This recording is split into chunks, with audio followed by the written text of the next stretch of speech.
Okay, this is the second lecture in R. So the second theoretical lecture we had on last Thursday, the first practical lecture.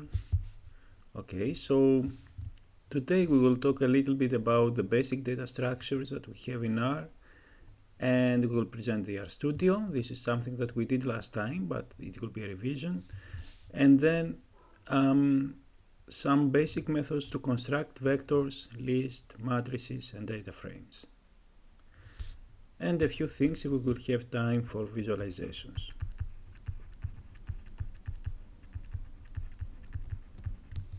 Okay, let's start with the basic data structures.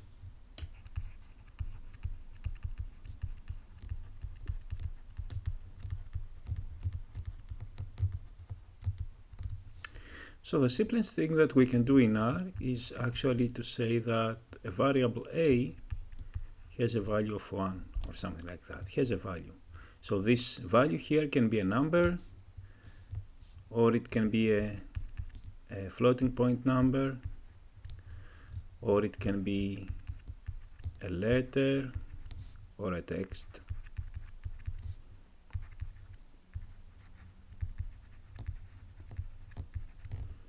It can be a true or false value.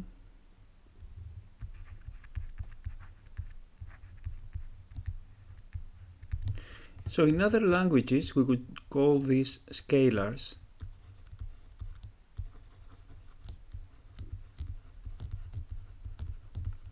In the sense that these are single values that are given to some variable. Now in R, actually, these are not scalars, they are vectors of length 1. So we know that vectors are structures that may have that a variable is associated with multiple values. For example, this variable here, A, may hold 4 values like 1, 2, 3, 3. So this A has 4 positions actually. In the first position we have 1, in the second position we have 2, and so on. Now in this sense, these scalars here are actually vectors of length 1. So this A could be viewed something like a vector, like this one, but only with one cell. Okay, this is important actually for operations with operations in R, as we will see later. Okay, as I mentioned, besides the scalars here, or besides the vectors of length 1, we may have vectors, the typical vectors that have length greater or equal to 1. So for example,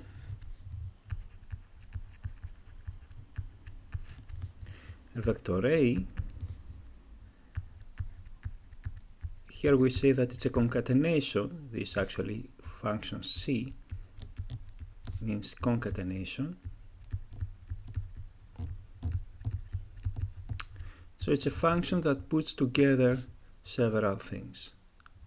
So this function C will put together the values 1, 2, 3, and will make this vector here that actually in the 3 positions, in the position 1, position 2, and position 3, has these 3 values. In a similar fashion, this vector here has also 3 positions. In the first position has a value of 10, in the second position has a value of 11, and the third position has a value of 20.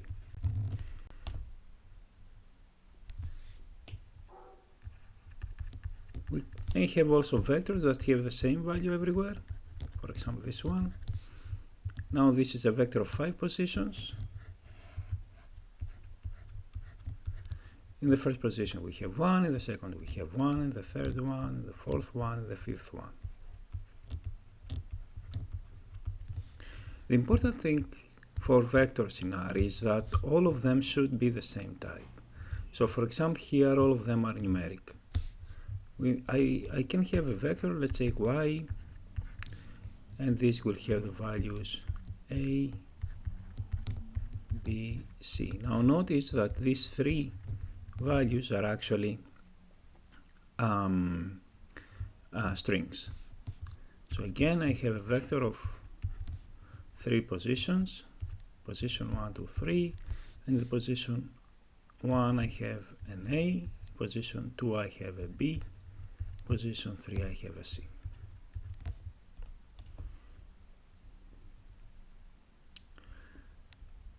I can have also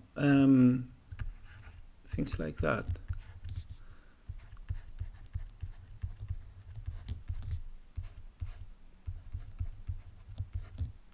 Again, for example, this is a concatenation. Now I concatenate two vectors together, and this will give me this could be actually equivalent to 1, 2, 3, 4, 5, or if I were to represent it like that, 1, 2, 3, 4, 5. Now notice that actually these are the same things. I told previously that this one is a vector of length 1, this is a vector of length 1, and this is a vector of length 1. So it's like I concatenate 3 vectors of length 1 in a single vector. That's why this function is called concatenation, because I concatenate vectors. Now here I also do a concatenation, but I now concatenate 2 vectors. The first one has length 3 and the second one has length 2. So concatenating them, I get a new vector of length 5.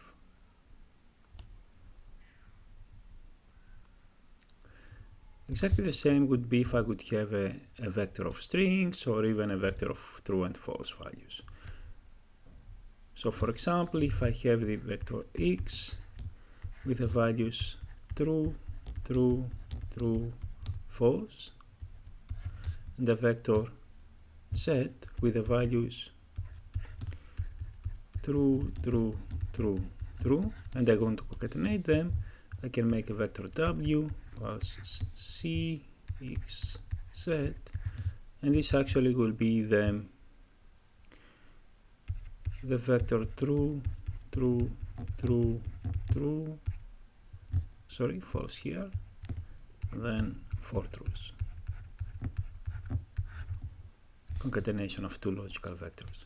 I must say here that this T, capital T, without quotes, is actually this true here, and this F is actually this false. So in R we don't have to write all of these words here, but we can just type true and F, T and F. Okay. So these are the vectors, and actually they are the main objects in R. Now let's go to matrix. Matrix, the same idea with vectors. All of the values that they contain should be of the same type. And to construct, so a matrix is actually a two-dimensional object. It has a number of rows and a number of columns. So these are the columns,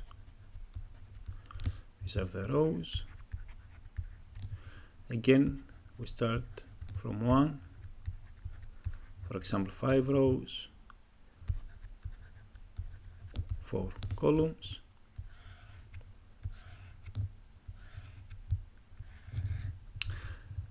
and now we have values in these cells. So for example, if it's numeric values, then this could be, for example, 0, 0, 1, 1, 0, 0, 0, 1, and so on. Now if I want to get this value here,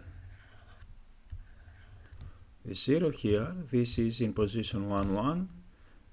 So if this is, for example, the vector W, the matrix W, so this W, then if I say W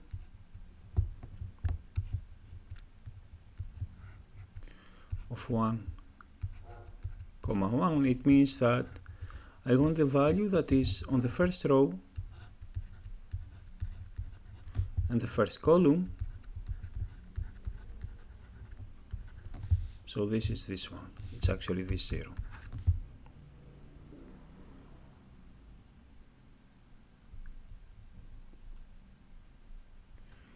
So again, matrices and vectors, important. All elements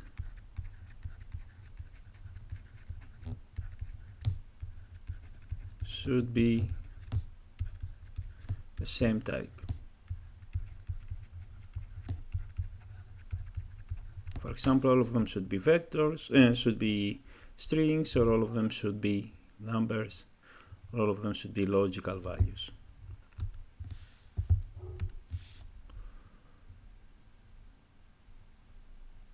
Let's see also other types, and then we will see how we can access the data as I wrote here, or how we can change the data. Now if we go to lists, now lists are more general than vectors and more general than matrices. So in R, if I have the list K,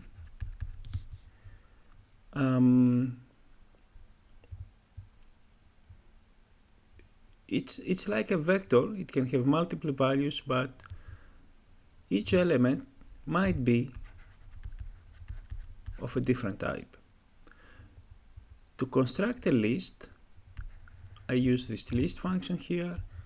Now I can say that I want the first element called A to have the value of 1, the second element called B, for example, have the value of K, and the third element called C to have the value of true.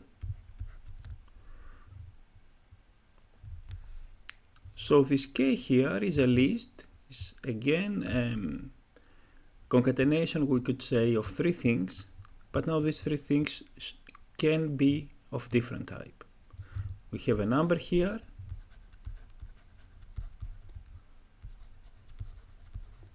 we have a character here, and we have a logical value here.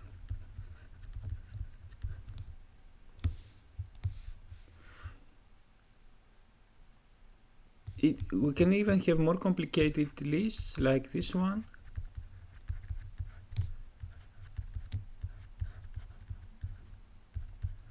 Now the element A is actually a vector itself. The element B is a list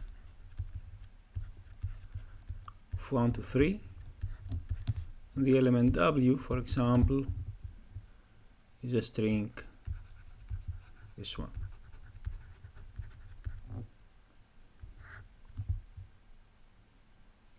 So lists are more general than matrices and vectors because they can have, in every position, they can have different types of elements. We don't even have to specify the name of each element like this one. I can say that K is a list of A1, 2. Now this could be in position 1, this could be in position 2, this could be in position 3.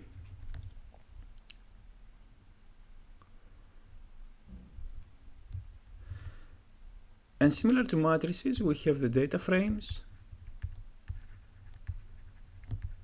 which are again, as matrices are two-dimensional objects, data frames are also two-dimensional objects, but now, in contrast to matrices,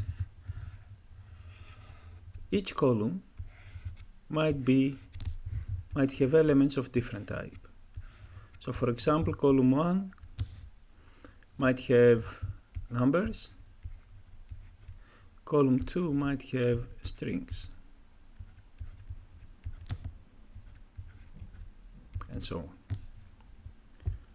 So data frames are more general than matrices, and they are good because they help us store information that we find usually in bioinformatics. For example, when we read gene expression data, it might be that the first column will be the name of a gene, so it's a string, and the second column will be the gene expression level in some patient, so it's numbers. Okay, now we talked about the basic data structures in R. Let's see how to construct them and how to access the elements. We can see that in code already. So I create a new script, new R script. Let's create a variable like that. I see that in RStudio I created a variable called day and it has a value of 1. Let's overwrite it with this vector. So this is 3 values here, 1, 2, 3. R informs me that these are numeric values. And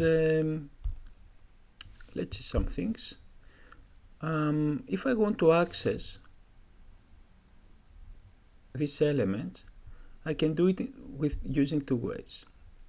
The first one, let's create another vector. Let's create a vector 5, 6, 8, 7. Okay, so this is a vector of 4 positions. In the first position I have a 5, in the second position a 6, in the third position an 8, and the fourth position a 7.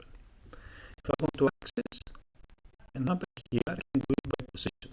So, for example, A of 1, A8 position 1 will be a 5, A8 position 1 will be a 5, A8 position 4 will be a 7. So I have 4 positions. I can use indices from 1 to 4. Let's see what will happen if I will use an index 5. R will inform me that actually I don't have a value there, it's an A, so it does not report a mistake, it does not report an error, it reports that I have an NA value here. So you should be careful, because if by accident you will ask for a value that is outside the range of a value that you have specified, R will not complain, but instead will return an NA value. Okay. I can access simultaneously many values, so I can make a sub-vector, saying, for example, okay, I want the values at position 1 and 2. So position 1 and 2 are the values 5 and 6. So what we have here? So we have a vector A of multiple positions, with many positions, let's say, or with some positions.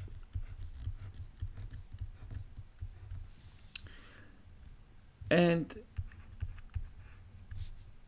inside the square brackets, I can specify which positions I want to get back. So if I want to get this position, and this position, these are the 3, 5, and 6, I can say, okay, return please the positions 3, 5, and 6.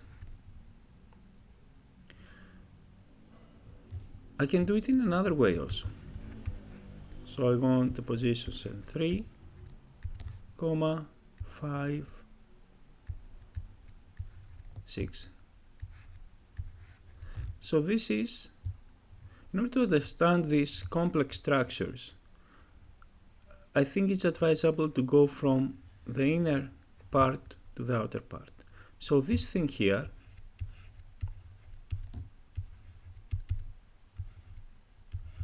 is a concatenation of 2 vectors. The first vector is 3, and the second vector is this 5, 6, which is nothing else than actually this vector.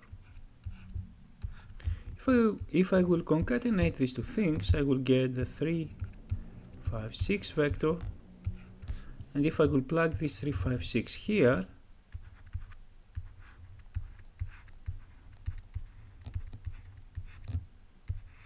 I will get these 3 values. If I will want also to get a value number 7, then I can say, okay, give me all the values 3, 5 to 7. So if I want to get a sub vector of an original vector, I can use a set of indices inside here that I am interested in. In a sense, if I want to get a value, for example this value here, it's exactly the same. I get a subvector of length 1 because here I just use a single index.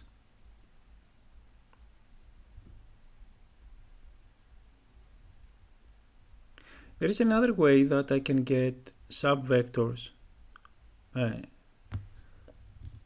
in R. Let's say again that I have this vector here, this A,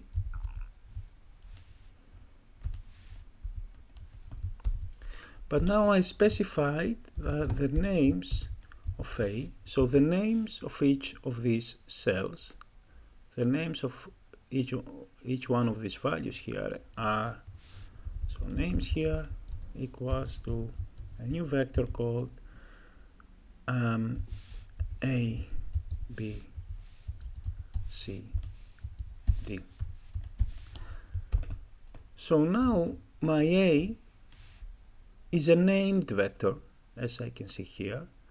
It consists of values, of numbers, that's why it's a named numeric vector, of 4 positions, and these are the values. So if I say A of A, then I get a subvector of length 1 with the name A, the name of the element is A, and the value is 5. So if I say, okay, assign this to a new variable x, the x is a named vector of length 1 with the name A and the value of 5. I can say, okay, give me a subvector which is associated with names A and D.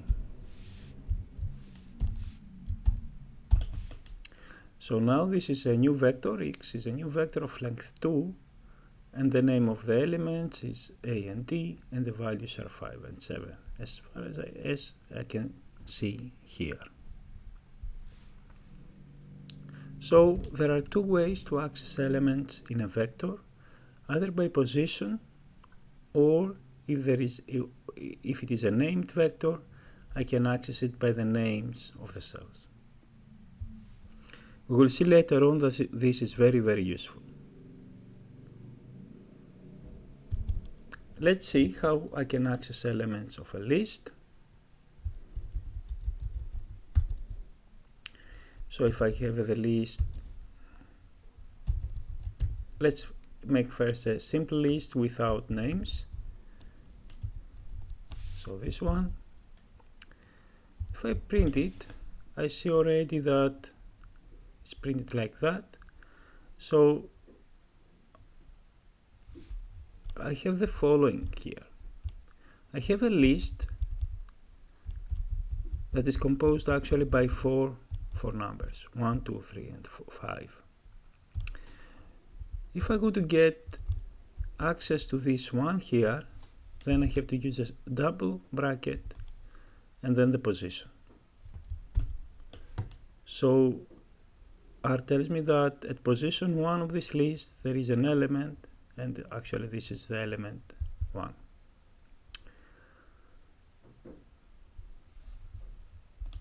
At position 4 there is an element that this is 5.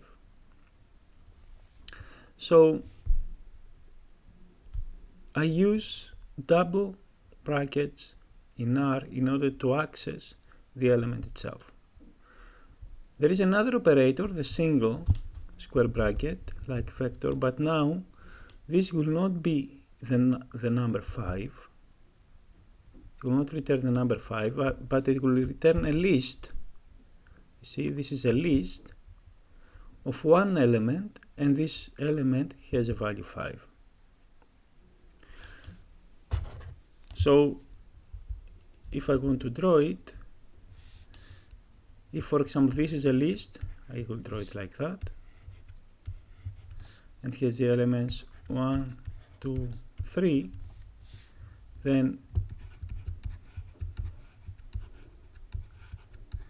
this will be the value 1, but this will be a new list which I would draw it like that.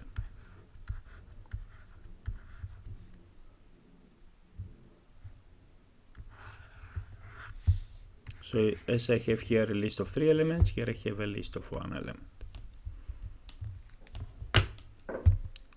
So if I want to get the element itself, be careful and use the double bracket. Similar with the vectors, I can have 1, 2, 3, for example. It will be a new list with elements, the 3 first elements of the old list, as I can see here. Be careful, I cannot do this. This is not allowed. I cannot slice using the double bracket. This is because a list might have elements of different type. So for example, this one might be a vector itself. And then slicing would not be meaningful.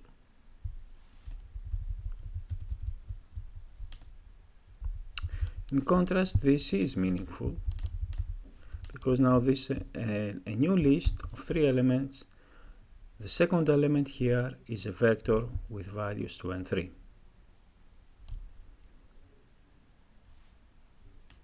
Okay. Let's see also matrices. Oh, I forgot to mention here that a list of course can have names. So for example, if I would write here, this is my element X, this is my element W, this is my element Z, and this is my element B. So I can say that I want the element X, I can say it with 2 ways. Using the name itself in double square bracket, or using the dollar and the X without the square bracket, without the quotes. So this is a name here,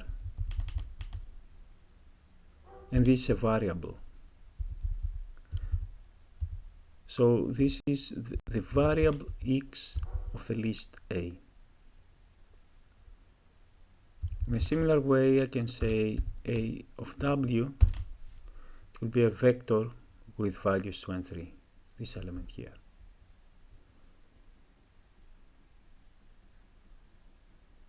These are the 2 ways that I can access things in lists. And let's go now to matrices. Let's see how we construct a matrix.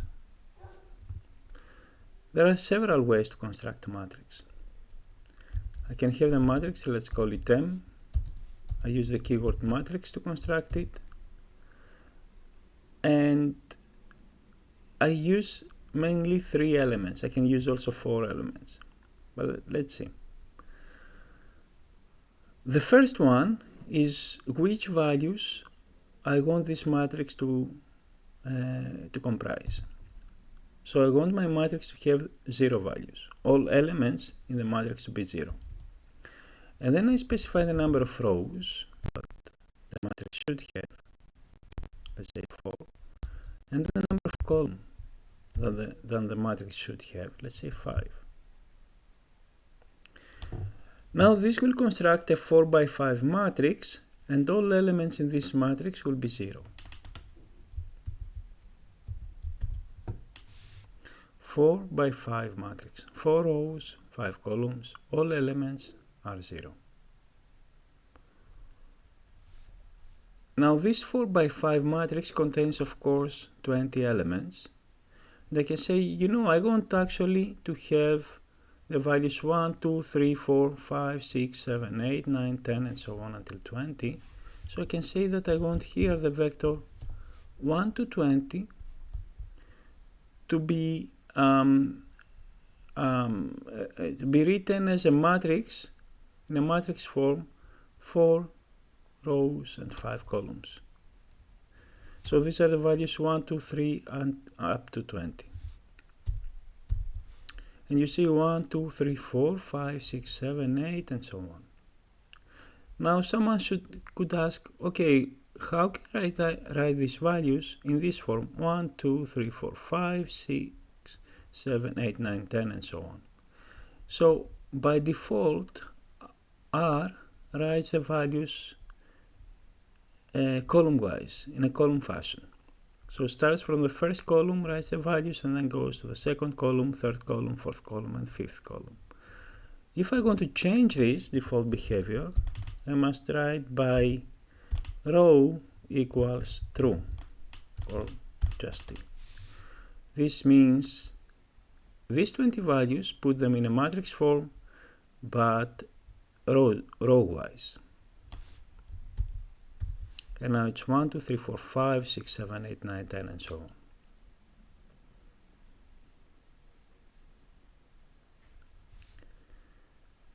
on. Okay. Again, it's important to notice that all elements in a matrix should be of the same type. And now the data frames. The best way to specify the data frame is the following. Is actually to read the file, because data frames usually are obtained when we read a file and we store the data of a file in R.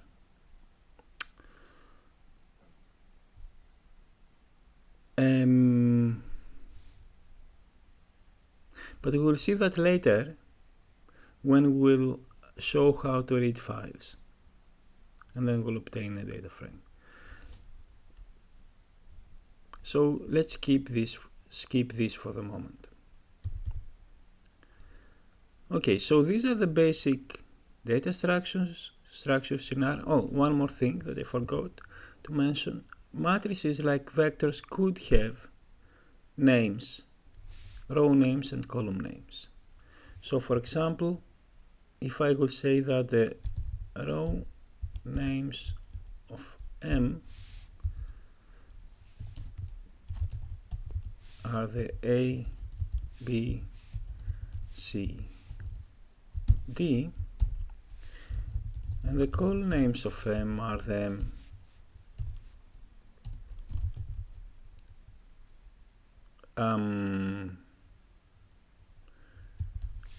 X, Y, Z, W, whatever, F. Then if I want to access an element, so let's say this element here, I can do that in two ways. M of 1, 1 will be the element that is in the first row and the first column. It's this one here, or M of A X. Notice that first I specify the row number or the row name, and then the column number or the column name. Again, it will be this one here. Again, you will see later on that this is very comfortable. I can also have a combination of these two things. Now I want from the row A the third element, or the third element, and this actually this 3 here. So the row A and the third element is this 3.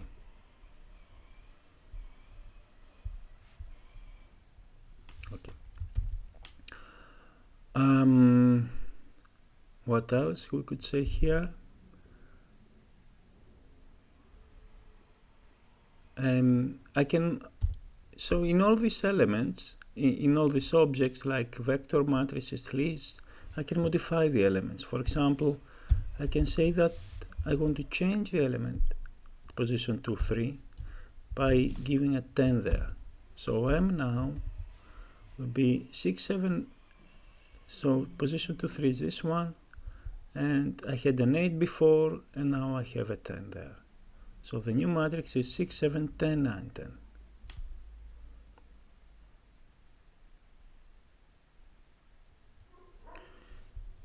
I can also make a new matrix, let's call it W, which will be all the elements of M. You see that I created a new matrix, exactly the same like before, with identical values, identical row names, identical column names as M. The same things I can do with vectors and with lists.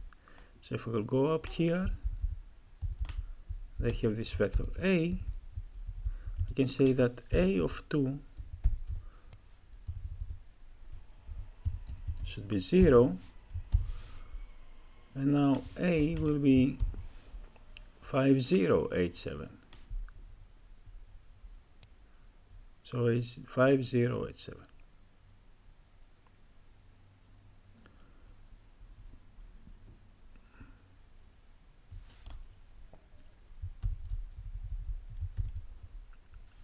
And of course I can have also names for these elements.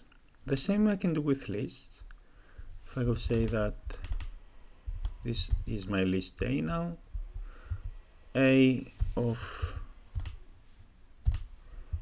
x equals 5, then A is not any longer the list that at x had 1, but now it has a 5, as we can see here. So by using the double or single brackets, I can change the value of elements, or I can get the value of elements. I can set the value, or I can get the value. So that's for the moment for the basic data structures that I have in R.